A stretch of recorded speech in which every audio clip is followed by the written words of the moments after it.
Hello everyone, welcome to super coaching IAS by textbook. Friends, language हमारे culture को represent करती है, but आखिरकार लैंग्वेज होती क्या है? Language is just a mode of communication by which we can transfer our idea to another person. ये language होती है। लेकिन ये लैंग्वेज जब हमारे कल्चर का पार्ट बन जाती है तो कई बार हम इसके लिए बहुत ज्यादा रिजिड हो जाते हैं। और रिजिड हो भी क्यों ना, क्योंकि हमारे कल्चर का पार्ट है तो डेफिनेटली हमारे कल्चर को अगर कोई डिस्ट्रॉय करता है तो हमारे लिए काफी प्रॉब्लमेटिक होता है। मैं बात करने जा रहा हूँ दो एस्पेक्ट की। देखिए, आपको एक तो चीज ये पता होनी चाहिए कि अभी रिसेंटली हमारे पास हिंदी दिवस देखने को मिला था 14 सितंबर को। इट इज फाइन, हिंदी दिवस वाज अ डिफरेंट एस्पेक्ट। लेकिन आज हम बात करने वाले हैं थ्री लैंग्वेज फॉर्मूला के बारे में, जो इंडियन गवर्नमेंट प्लान कर रही है कि आने वाले टाइम पे जब एजुकेशन सिस्टम की बात करेंगे, थ्री लैंग्वेज फॉर्मूला को इंप्लीमेंट करेंगे। आज हम एनालिसिस करेंगे ये थ्री लैंग्वेज फॉर्मूला क्या है, और दूसरा हम ये भी बात करेंगे कि एक्चुअली ये थ्री लैंग्वेज फॉर्मूला अच्छा भी है या नहीं है, और इस पे डिफरेंट लोगों का, स्पेसिफिकली हमारे होम मिनिस्टर का क्या कहना है, इसके बारे में जानने की कोशिश करेंगे। देखिए, इन्होंने बोला आपके 14 ऑफ सितंबर को इन्होंने बोला कि हिंदी जो है it will foster a sense of togetherness. और इन्होंने ये भी बोला, हिंदी दिवस की शुभकामनाएं देते हुए, कि हिंदी लैंग्वेज जो है वो आपके कल्चर को मिनिमाइज नहीं करेगी, इवन आपकी जो लोकल लैंग्वेज है हिंदी उसको भी प्रमोट करेगी। आज हम जानने की कोशिश करेंगे कि आखिर अगर हिंदी इंप्लीमेंट हो ही गई है तो फिर वो कैसे हमारे कल्चर को इम्पोज करने की बजाय, मतलब हमारे ऊपर इम्पोज होने की बजाय, एक लोकल लैंग्वेज या रीजनल लैंग्वेज को फायदा पहुंचा सकती है। क्या कभी हिस्ट्री में ऐसे एविडेंसेस हैं कि एक लैंग्वेज ने लोकल लैंग्वेज या रीजनल लैंग्वेज को भी फायदा उठाया हो, और ओवरऑल नेशन को क्या कोई फायदा हो भी सकता है या नहीं? देखिए, हर साल 14 ऑफ सितंबर को हम ऑब्जर्व करते हैं Hindi language day. Hindi language day इसलिए सेलिब्रेट किया जाता है क्योंकि हिंदी हमारी क्या है, ऑफिशियल लैंग्वेज है यूनियन ऑफ इंडिया की। जवाहरलाल नेहरू जी जो भारत के पहले प्रधानमंत्री थे, उन्होंने 14 सितंबर को हिंदी दिवस के तौर पे डिक्लेयर किया था, बोला था कि 14 सितंबर हमारा हिंदी दिवस के तौर पे सेलिब्रेट जो है वो किया जाएगा। That was the aspect. क्या हुआ? अब हुआ ये कि इस बार अमित शाह जी ने एक इंटरव्यू दिया साइट एक्स पे, मीडिया एक्स पे, और वहां पे अमित शाह जी ने बोला कि हिंदी जो है आपका, वो यूनाइटेड, एक नेशन को यूनाइट करने का रोल यहाँ पे प्ले करेगी। ठीक है। और हिंदी ने, इवन इन्होंने बोला कि इंडिपेंडेंस के टाइम पे भी एक देश को यूनाइट करने का काम किया था। आज जानने की कोशिश करें कि आखिर उस टाइम पे हिंदी का क्या रोल था। देखिए, एक कंट्री के अंदर यूनिटी की फीलिंग कैसे होती है। इवन जब हम जियो पॉलिटिक्स में जाते हैं और एक कंट्री से दूसरी कंट्री के टाइज की बात करते हैं, तो हम बोलते हैं people to people tie up. मतलब सिटीजन से अगर सिटीजन का रिश्ता नाता होता है, जैसे कि नेपाल से बोलते हैं हम कि हमारा रोटी बेटी का नाता है, तो मतलब नेपाल से हमारे क्लोज रिलेशनशिप है। तो कई बार ऐसा होता है कि हमारी गवर्नमेंट एक दूसरे के फिर भी अगेंस्ट में आ जाती है, लेकिन सिटीजन्स का मानना यही होता है कि नेपाल और इंडिया की दोस्ती काफी अच्छी है, हमें इसके अंदर प्रॉब्लम क्रिएट नहीं करनी चाहिए। सिमिलर एस्पेक्ट होता है कि एक नेशन के अंदर यूनाइटेड पार्ट जो होता है, बेसिकली एक यूनिफिकेशन की जो प्रॉपर्टी होती है वो कहां से आती है? ऑब्वियसली आपके सिटीजन्स एक दूसरे से आइडिया शेयर करें, आपके आपके सिटीजन्स जो है एक दूसरे से बातों को शेयर करें, तो वही एस्पेक्ट आपका यूनाइटेड बनाता है किसी भी कंट्री को। Every indigenous language and dialects, इनका कहना था कि वो हमारे लिए क्या है, हमारा कल्चरल हेरिटेज है, और किसी भी कल्चरल हेरिटेज को दबा के हम किसी और लैंग्वेज को प्रमोट करके कभी आगे नहीं बढ़ सकते। कारण सिंपल है, क्योंकि जैसा मैंने बोला कि अगर हमें एक कोहेरेंस में चलना है तो सभी सिटीजन्स की फीलिंग्स को हमें केयर करना होगा, कैटर करना होगा। और अगर सभी की फीलिंग्स को कैटर करेंगे, उसका मतलब है कि किसी की भी लोकल लैंग्वेज को हम डिप्राइव नहीं कर सकते, दबा नहीं सकते। हिंदी लैंग्वेज जो है, होल दो एक ऐसी लैंग्वेज है जो ऑफिशियल लैंग्वेज है। हिंदी लैंग्वेज ऐसी लैंग्वेज है जो majority of the population India के अंदर बोलती आ रही है। तो आप उसको अगर एक ऑफिशियल लैंग्वेज का दर्जा दे रहे हो, जो बहुत पुराने टाइम से दिया था हमने, और वो सबको सिखाई जाए, तो उसमें प्रॉब्लम नहीं है। प्रॉब्लम ये है कि इसके चलते हम जो रीजनल लैंग्वेजेस हैं, जो बच्चे की अपनी एक लैंग्वेज होती है जिसको मदर टंग बोलते हैं, कभी उसको खराब करना शुरू ना कर दें।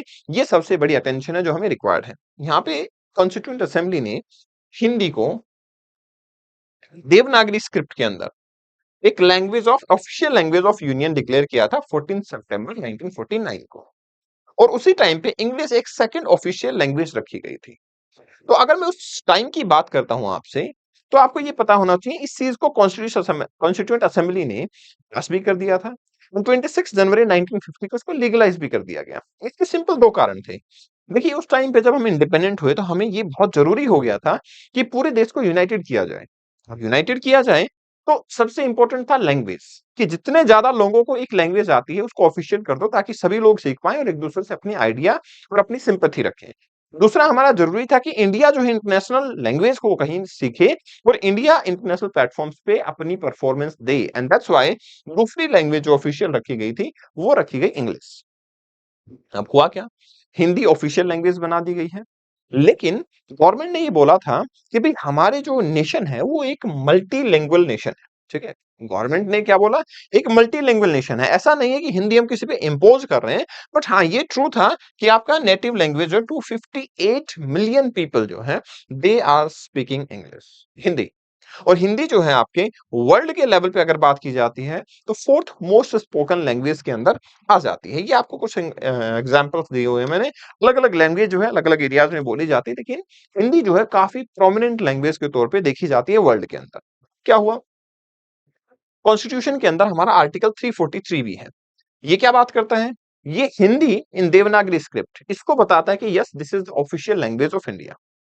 इसी तरीके से अगर मैं आपको बोलूं तो हमारा टारगेट सिंपल ये था कि आपके जो हिंदी दिवस हम जब सेलिब्रेट करते हैं, डिफरेंट डिफरेंट नेशंस को बुलाते हैं, तो हम हमारी लैंग्वेज को स्प्रेड करना चाहते हैं ताकि इंडिया एक आइडिया की तरह उभर के सामने आए। तो आपके सामने एक आर्गुमेंट आपको देखने को मिला, इंडिया वर्सेस भारत।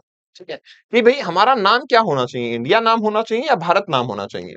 सिंपल सा कॉन्सेप्ट है कि हमारे सिटीजन जो हैं वो तो भारत एक वर्ड जो है हमारी अपनी लैंग्वेज का वर्ड है जिससे हमारी फीलिंग्स जुड़ी हुई हैं। हमने कॉन्स्टिट्यूशन में लिखा India that is Bharat. Problem ये आई कि इंडिया नाम हमें दिया ब्रिटिश ने। ठीक है, उससे पहले इंडिया नाम नहीं था हमारा। सवाल ये आता है कि भाई इसमें कौन सी आर्ग्यूमेंट है, अगर हमारे सिटीजन्स भारत से सेटिस्फाई हैं और हमारा नाम भारत हो सकता है तो डेफिनेटली हम भारत नाम रख सकते हैं, इसमें कोई बड़ी डिफिकल्टी नहीं है। बर्मा नाम रखा गया था म्यांमार का, उन्होंने बदल के अपनी लैंग्वेज में वापस से म्यांमार कर लिया, इट्स नॉट बिग डील। अब ये क्या ही प्रॉब्लम है कि अगर आज भी हम दिल्ली को दिल्ली लिखते हैं हिंदी में, और वो दिल्ली है भी क्योंकि हमारे दिल वालों का मतलब हमारा दिल तो दिल्ली में ही बसता है, बेसिक बात यही है। तो सेम सिचुएशन होती है अपनी लैंग्वेज की। क्या होगा, गवर्नमेंट ने ये सोचा कि भाई थ्री लैंग्वेज फॉर्मूला इंप्लीमेंट किया जाए। और क्यों सोचा कि बोले एक एक लैंग्वेज इंग्लिश होगी जो कि इंटरनेशनल कम्युनिटी पे हमें रिप्रेजेंट करेगी, दूसरी लैंग्वेज बच्चे की जो भी मदर टंग लैंग्वेज होगी, आप उड़िया है, तमिल है, कन्नड़ है, जो भी लैंग्वेज आपकी मदर टंग है वो आपकी मीडियम रहेगी, और तीसरी लैंग्वेज हिंदी होगी। तो हिंदी ने कभी भी दूसरी लैंग्वेज से कॉम्पीट करने की बात नहीं हो रही है, यहाँ पे बात हो रही है कि पूरे देश को यूनाइट करने के लिए एक लैंग्वेज होगी, इंटरनेशनल के लिए एक लैंग्वेज है, और आपकी रीजनल लैंग्वेज जो भी होंगी उसमें एजुकेशन दी जाएगी। देखिए, ईस्ट से वेस्ट तक, नॉर्थ से साउथ तक जो हमारा फ्रीडम स्ट्रगल चला था ना, उसको यूनाइट करने के लिए भी हिंदी लैंग्वेज का काफी बड़ा रोल था। अगर हम यहाँ पे बात करें स्वराज की, मोमेंट ऑफ अचीविंग स्वराज, ठीक है ना, वो भी हमारे पास क्या था, बेसिकली हमारी स्वभाषा में ही लिखा हुआ था कि अपनी खुद की भाषा में था। हाँ, अब ये आर्गुमेंट आ सकता है कि सर स्वभाषा में था तो रीजनल लैंग्वेज को कोई बंदा क्यों छोड़ेगा। देखिए, रीजनल लैंग्वेज को छोड़ने की बात नहीं है यहाँ पे, सबसे इंपॉर्टेंट चीज ये है कि हमारी एक ऑफिशियल लैंग्वेज है जिसको हम ऑफिशियली डीलिंग में समझते हैं, अंडरस्टैंड करते हैं।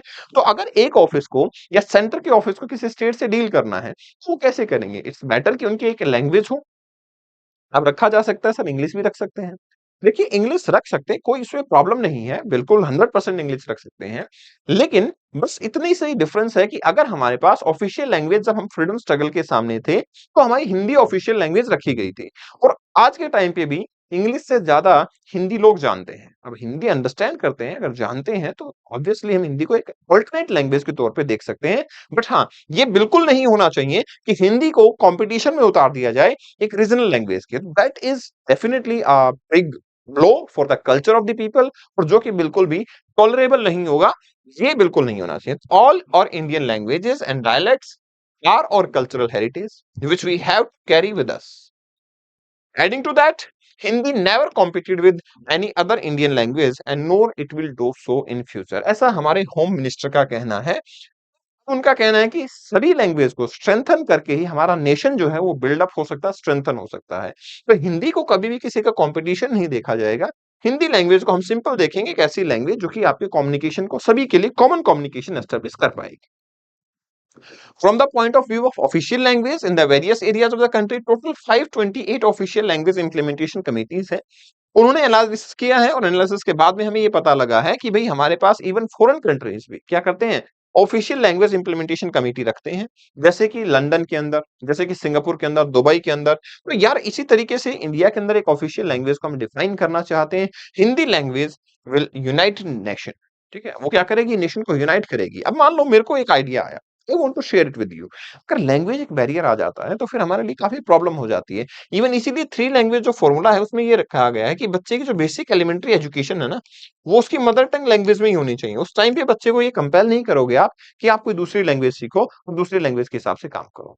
So first all India official language conference जो है, वो रिकॉग्नाइज की गई थी वाराणसी के अंदर। And then after second conference Surat के अंदर हुई थी 2022 में। दिस ईयर थर्ड कॉन्फ्रेंस हुई है, और ये इंपॉर्टेंट आपके प्रीलिम्स के लिए बन जाता है कि इस साल की पुणे में ये कॉन्फ्रेंस जो है वो की गई थी, जिसमें हिंदी के बारे में और हिंदी को स्प्रेड करने के लिए हमें क्या किया, ग्लोबल लेवल पे हमने एक कॉन्फ्रेंस जो है वो रख दी है। ठीक है?